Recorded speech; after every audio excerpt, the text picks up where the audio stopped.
Hello and welcome to my YouTube channel. আমি অনির্বাণ, আপনারা দেখছেন পিক্স মেন্টর। আজকে ভিডিওটা হচ্ছে মেনলি আইসোমেট্রিক ডিজাইন নিয়ে। আইসোমেট্রিক ডিজাইনটা কী?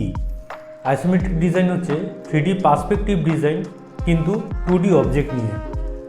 সেটা আমরা কিভাবে করতে পারি ইলাস্ট্রেটরে, সেটা আমরা কিভাবে প্রয়োগ করতে পারি আমাদের বিভিন্ন ইউআই বা ইউএক্স ডিজাইনে, আজকে সেগুলোই আমরা দেখব। আইসোমেট্রিক ডিজাইন মেনলি ইউআই ইউএক্সে লাগে, এছাড়া মকআপে লাগে। মকআপ ডিজাইন আমরা যেগুলো করি, যেগুলো কাস্টম মকআপ হয়, সেগুলোতেও আইসোমেট্রিক ডিজাইন খুব কাজে লাগে। বিভিন্ন প্রেজেন্টেশনে আইসোমেট্রিক ডিজাইন খুব কাজে লাগে। সো আজকে আমরা দেখব সেই আইসোমেট্রিক ডিজাইনেরই কিছু এক্সাম্পল এবং কিভাবে করে, মেনলি কিভাবে এই আইসোমেট্রিক ডিজাইনটা আমরা করতে পারি, সেটাই আমরা দেখব আজকের এই টিউটোরিয়ালে। আসুন চলে আসি আমাদের কম্পিউটার স্ক্রিনে। ওকে, আমরা এসে গেছি আমাদের কম্পিউটার স্ক্রিনে। তো আমাদের এই আর্টবোর্ডটি হচ্ছে 1920x1080 পিক্সেল। আমরা এই কালারগুলো নিয়ে নিয়েছি পরবর্তীকালে, যেগুলো কাজে লাগতে পারে। এবারে আমরা চলে আসছি রেক্ট্যাঙ্গুলার গ্রিড টুলে। রেক্ট্যাঙ্গুলার গ্রিড টুলটা আমি আগেই দেখিয়েছিলাম, তো এইটা আপনারা জানেনই। রেক্ট্যাঙ্গুলার গ্রিড টুল এইভাবে আসে আমাদের। তো এই গ্রিড টুলটাকেই আমরা আজকে ম্যানিপুলেট করব কিছুটা হলেও। আমি প্রথমে স্ট্রোক কালার নিয়ে নিচ্ছি। এখানে আমরা 2400x2400 করে নিলাম, আর এখানে 70x70 করে নিলাম। হরিজন্টাল ডিভাইডার আর ভার্টিক্যাল ডিভাইডার ওকে করে দিলাম। দেখুন আমাদের একটি গ্রিড লাইন চলে আসলো। আমরা এই গ্রিড লাইনটাকে এবারে আমাদের অ্যালাইনমেন্টটা ঠিকঠাক করে নিই। অ্যালাইনমেন্টটা আমরা নাহলে পরবর্তীকালে মুশকিলে পড়ব। অ্যালাইনমেন্ট ঠিকঠাক হয়ে গেল। এই কালারগুলোকে আরেকটুখানি দূরে সরিয়ে নিলাম। এবার আমরা শিফট প্রেস করে এই গ্রিডটাকে ঘুরিয়ে দিলাম। এরপরে আমরা চলে যাচ্ছি ট্রান্সফর্ম টুলে। ট্রান্সফর্ম টুলে আমরা ডবল ক্লিক করছি। ডবল ক্লিক করে আমরা নন ইউনিফর্ম করব। নন ইউনিফর্ম করার পরে আমরা আসছি ভার্টিক্যালে 57.74 করে দেবো, 57.74 করে দেবো। ওকে করে দেবো। এটাই হচ্ছে আমাদের আইসোমেট্রিক গ্রিড টুল। হয়ে গেলে আমার আইসোমেট্রিক গ্রিডের প্রথম পর্যায়ে। এই ভ্যালুগুলো আপনারা মনে রাখবেন, তাহলে আপনাদের পরবর্তীকালে সুবিধা হতে পারে। আমরা এটাকে ঠিকভাবে মিলিয়ে দিই আমাদের আর্টবোর্ডের সাথে। এই হয়ে গেছে আমার আইসোমেট্রিক গ্রিড। আমরা এটাকে সিলেক্ট করে ভিউয়ের আন্ডারে যাব। ভিউয়ের আন্ডারে গাইডস, মেক গাইডস। আমরা এটাকে গাইড করে দিলাম। এবারে গাইডটাকে আমরা এখানে লকও করে দিতে পারি। ভিউ গাইডস, লক গাইড করে দিচ্ছি। আমরা এটাকে লক গাইড করে দিলাম। এবারে যদি আমরা শিফট প্রেস করে এবং স্মার্ট আমাদের গাইডস অন থাকতে হবে সব সময়, মনে রাখবেন এটা।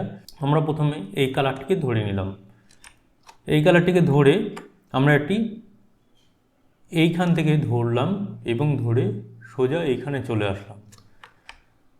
মনে রাখতে হবে সব সময় পয়েন্টের ধরতে হবে। স্ন্যাপটো গ্রিডটাকে অফ করে দিই। পয়েন্টে ধরলাম এবং এই পয়েন্টে চলে আসলাম। এই পয়েন্টে এসে এই পয়েন্টে আসলাম এবং এই পয়েন্টে আসলাম।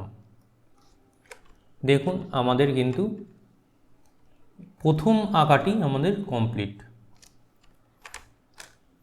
এরপরে যদি আমরা একে বেস করে এইখানে যাই, এই পয়েন্টে এবং এই পয়েন্টে, আবার এই পয়েন্টে এসে আমি রিভলভ করছি। আমি এই কালারটিকে দিয়ে দিলাম, এই কালারটি, এবং তার পরবর্তীকালে আমরা এই পয়েন্টে আসলাম এবং এই পয়েন্টে আসলাম। এই পয়েন্টে এসে আমরা সেম আবার এই কালারটিকে দিয়ে দিলাম, যেহেতু এটা ভেতরের দিকে আছে। তো দেখুন আমাদের একটি শেপ কিন্তু এসে গেছে, একটি 3D শেপ কিন্তু এসে গেছে। আমরা যদি গ্রিডটাকে অফ করে দিই, গাইডস, হাইড গাইডস, এখানে একটি শেপ কিন্তু চলে এসেছে। এবারে যদি আমরা কিছু একটা আঁকতে চাই, আবার ভিউ, এখানে কিন্তু স্মার্ট গাইডটাকে অন করে রাখতে হবে। ভিউ শো গাইডস, এটাকে আমি ডিলিট করে দিচ্ছি। এবারে আমি একটা বেস করি। প্রথমে বেসটা করি এই কালারের, একটা বেস করি, একটা বেস। এখানে 1 2 1 2, ওকে ওকে, বেস করা হলো। এবার বেস থেকে আমার বিল্ডিংটা উঠবে। বিল্ডিংটি সেম পজিশনে হতে হবে।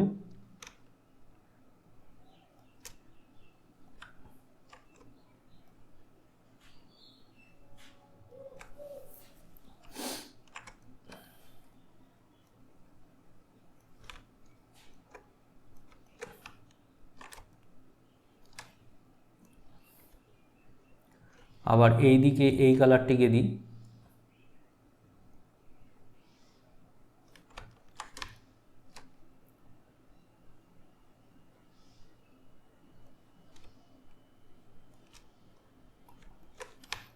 এবারে বিল্ডিংয়ের মাথাটি আমি এই দুটোকে গ্রুপ করে দিই। এই দুটোকে গ্রুপ করে নিচের যে কালারটি ছিল এই কালারটিকেই উপরের দিকে উঠিয়ে দিই, তাহলেই আমার বিল্ডিংটা কভার আপ হয়ে যাচ্ছে।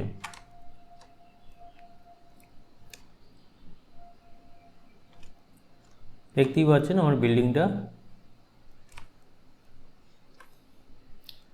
কভার আপ হয়ে গেল।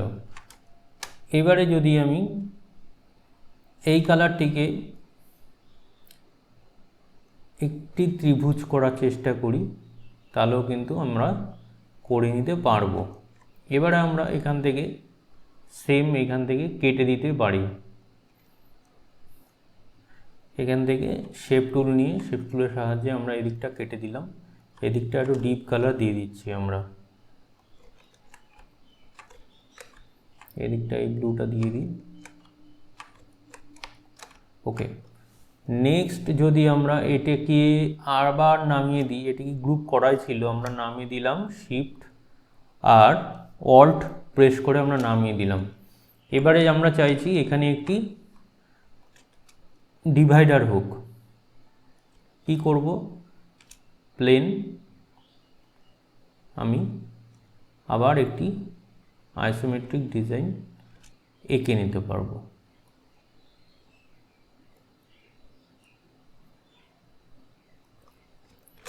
হয়েছে। এবার এখান থেকে এরকম সেম, আবার এখান থেকে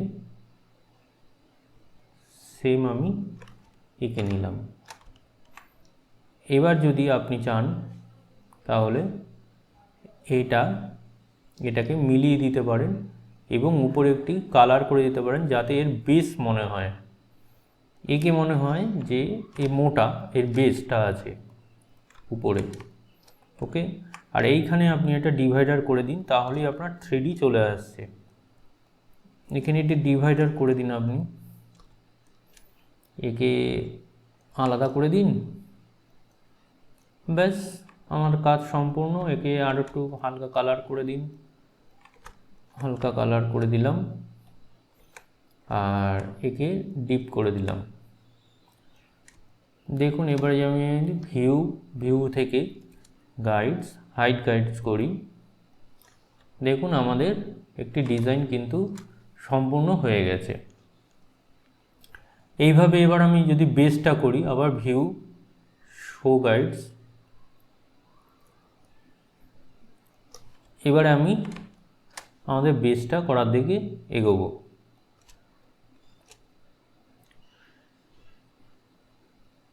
বেসটা কতটা আসবে, যদি আমি বেসটা চাই এতটা আসবে, তো আমি সেইভাবেই বেসটাকে সম্পূর্ণ করার চেষ্টা করব। এটাকে পেছনে পাঠিয়ে দিন সেন্ড টু ব্যাক করে। এবারে আমি এখানে একটি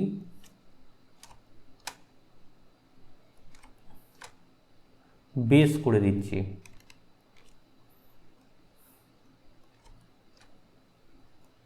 সেম, আবার একটি বেস করে দিলাম, বেসের কালারটিকে এটা করে দিচ্ছি, সেম একদম যেরকম ছিল এই বেসের কালারটি এটা। এবারে এই বেসটিকে দুভাগে ভাগ করে দিচ্ছি, এই বেসটিকে আমরা সিলেক্ট করলাম, করে দুভাগে ভাগ করে দিলাম। ওকে, আবার আমরা দেখে নিই আরেকবার, ওপস ভিউ হাইড গাইড। ওকে, আমাদের এইটুকু মনুমেন্ট টাইপের একটা কিছু কমপ্লিট কিন্তু হয়ে গেছে। এবারে আমরা চাইছি যে এখানে একটি জালনা করতে,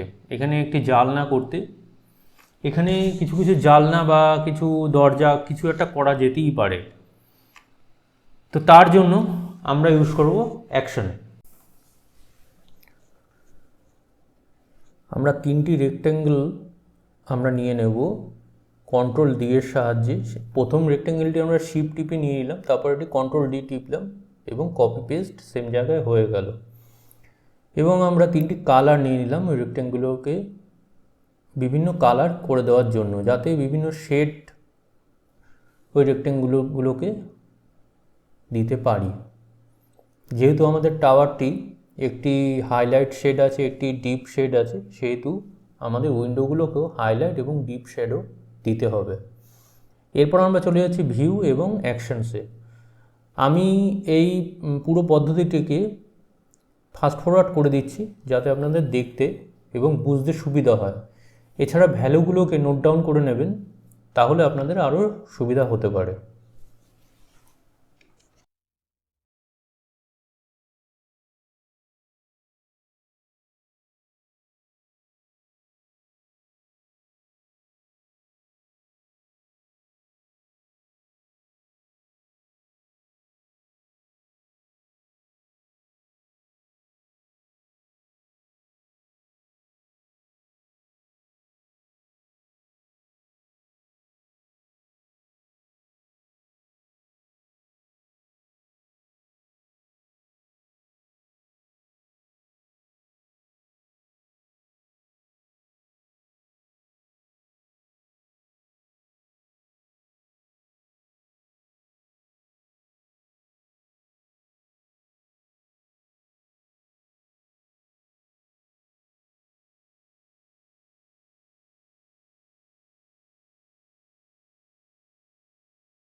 দেখুন আমাদের লেফট অ্যাকশন চলে আসলো।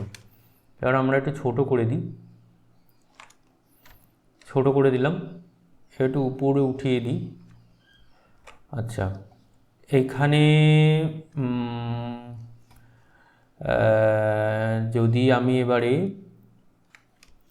এর সমান আসি এবং এখানে আসি এবং একে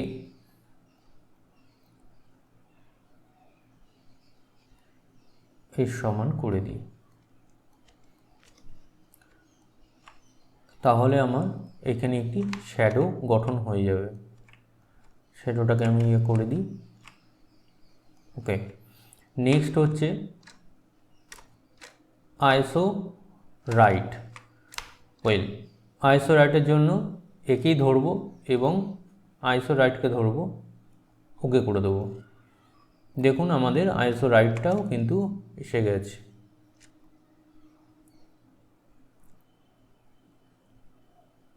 সমান করে দিন। আমার একটা এখানে ভুল হয়েছে, এটাকেও সমান করে দেওয়া দরকার আমার, তাহলে আমার আইসোমেট্রিকটা বলা হবে যে এটা আইসোমেট্রিক, না হলে এটা কিন্তু আইসোমেট্রিক নয় যদি সমান না হয়, লাইনের সমান না হয়।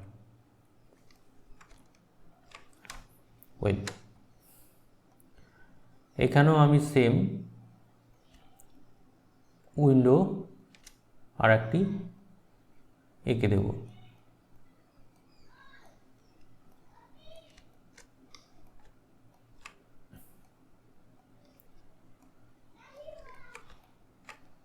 দেখুন আমাদের দুটো উইন্ডো কিন্তু চলে এসেছে।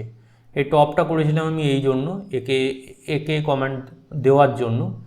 দেখুন আমাদের যদি এই টপের জন্য একটা কিছু লাগে তো আমি এরকম একটি করলাম এবং আমি করলাম আইসোমেট্রিক টপে এসে একটা ক্লিক করলাম। দেখুন আইসোমেট্রিক টপের মতনই আমাদের জিনিসটি চলে আসলো।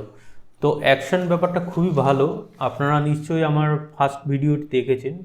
খুব ফাস্ট এটাকে করেছি যাতে আপনাদের টাইমটা না নষ্ট হয়। আর অ্যাকশনের উপর যদি ডিটেলসে ভিডিও চান, আমি একটি সেপারেট ভিডিওতে অ্যাকশনের উপরে কিছু ভিডিও আমি নিয়ে আসবো। মোটামুটি এইভাবেই আমাদের আইসোমেট্রিক ডিজাইনগুলো করা হয়ে থাকে। আমরা যদি এবারে গ্রিডটিকে অফ করে দিই, হাইট গ্রিড করে দিই, দেখুন আমাদের একটি আইসোমেট্রিক ডিজাইন কিন্তু চলে এসেছে। এইভাবেই আমরা যে কোনো আইসোমেট্রিক ডিজাইন করে ফেলতে পারি নিমেষেই। আশা করি আপনাদের এই ভিডিওটি আজকের ভালো লাগবে এবং ভালো লেগেছেও। যদি আমার ভিডিওটি ভালো লেগে থাকে তাহলে একটি লাইক দেবেন এবং আমার সাথে থাকবেন আরও নতুন নতুন ভিডিও পেতে। আজকের মতন এটুকুই। নেক্সট আমি আসব একটি নতুন ভিডিও নিয়ে, কিন্তু সেই ভিডিওটি সম্পূর্ণ ডিফারেন্ট হবে। সেই ভিডিওটি মেনলি আমাদের ফ্রিল্যান্সারদের রেগুলার লাইফস্টাইলের উপরে একটি ভিডিও হতে চলেছে। আমি প্ল্যান করেছি সেরকম একটি ভিডিও। সাথে থাকুন, আমরা নিশ্চয়ই নতুন কিছু শিখব আগত ভিডিওগুলোতে। ভালো থাকবেন, নমস্কার।